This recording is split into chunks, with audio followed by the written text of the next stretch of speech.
Assalamualaikum warahmatullahi wabarakatuh. Sebelumnya izin Ibu, di sini saya akan membuat tugas video untuk memenuhi tugas mata kuliah media pembelajaran dengan dosen pengampu Ibu Utin Mutia MPD. Sebelumnya perkenalkan, nama saya Chelvi Mariska dengan NIM 2411066. Di sini saya kelas PAI 4C. Nah, di kesempatan kali ini saya akan membahas tentang macam-macam media pembelajaran PAI serta implementasinya dalam pembelajaran. Sebelum kita membahas mengenai macam-macam media pembelajaran, kita harus menjelaskan dulu atau tahu dulu media pembelajaran itu apa.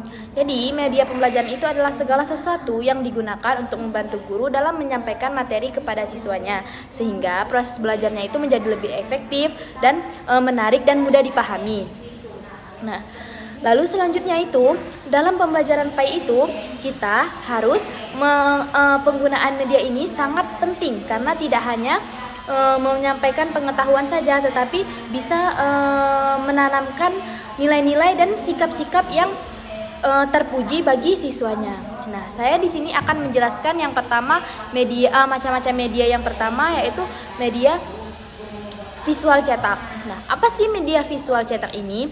Jadi, media visual cetak itu adalah media yang hanya ada visualnya tetapi tidak ada suaranya. Nah, media ini itu berupa buku, modul, LKS, dan poster. Nah, contohnya itu adalah pada buku pelajaran PAI atau poster, ayat Al-Quran, dan hadis. Nah, media ini itu tidak ada suara, tetapi hanya ada tulisan saja. Nah, kelebihan media ini adalah mudah digunakan, tidak membutuhkan teknologi, dan dapat dipelajari kapan saja. Nah, implementasinya pada pembelajaran yaitu guru ini meminta siswa membaca materi tertentu, kemudian dilanjutkan dengan diskusi atau tanya jawab. Setelah kita misalnya contohnya itu kita setelah belajar materi akhlak, nah siswa itu disuruh membaca tentang kejujuran, maka siswa itu harus menerapkan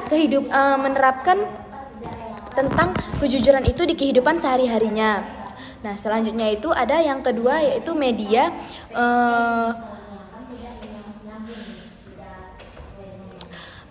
audiovisual atau digital. Jadi, media ini itu menggabungkan antara unsur suara dan gambar seperti video pembelajaran, animasi atau film video edukasi. Contohnya itu adalah video kisah para nabi atau tata cara beribadah. Contohnya itu seperti video yang diputar itu memberikan pelajaran, ada suaranya, ada gambarnya juga. Nah, lalu kelebihannya pada media ini adalah lebih menarik, dapat meningkatkan perhatian siswa dan memudahkan pemahaman materi. Karena siswa itu lebih suka yang bergambar dan ada suaranya, tidak bikin bosan. Lalu implementasinya itu guru ini memutar video, lalu siswanya menyimak, kemudian siswa itu disuruh mencatat bahkan menyimpulkan isi materi. Misalnya pada kisah Nabi, siswa dapat mengambil nilai keteladanan yang ditonton dari video kisah Nabi tersebut. Nah, ketiga itu ada media lingkungan. Nah, media ini itu memanfaatkan lingkungan sekitarnya seperti sumber belajarnya itu seperti masjid, musola, di rumah sekitarnya seperti lingkungan sosial. Nah, lalu kelebihannya ini bisa memberikan pengalaman yang nyata dan langsung kepada siswanya. Seperti diajarkan untuk di masjid itu kan sholat gitu kan.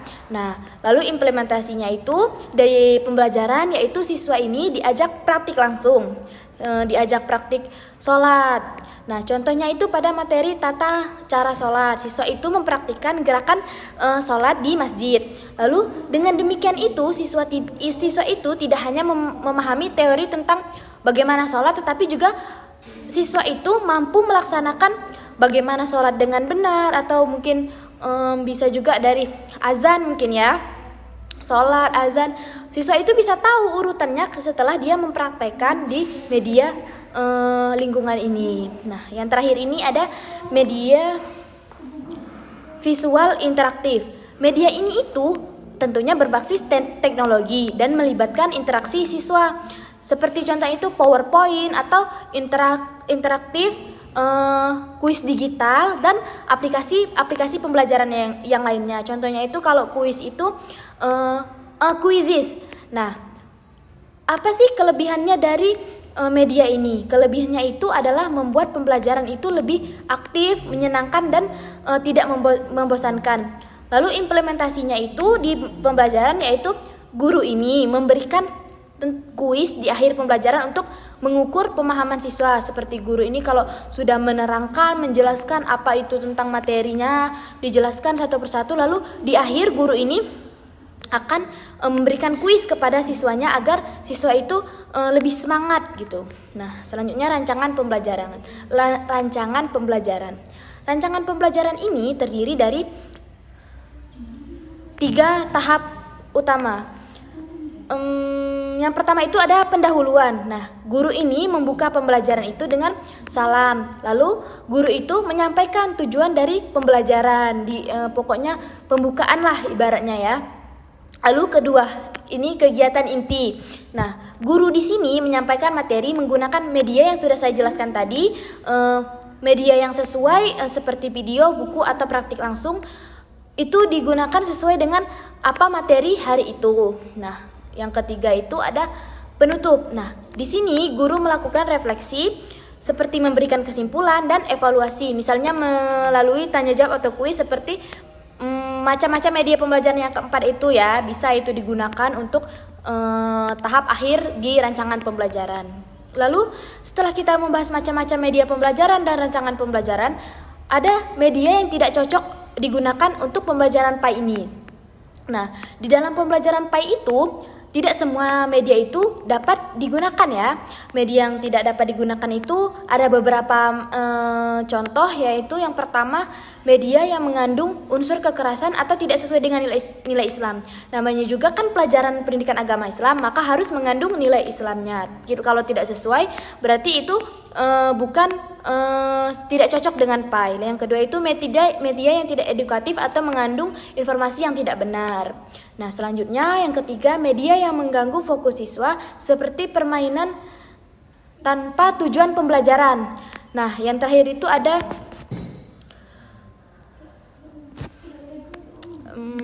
audio atau musik yang di macam-macam media pembelajaran itu terlalu keras sehingga mengganggu penyampaian materi yang disampaikan pada video tersebut.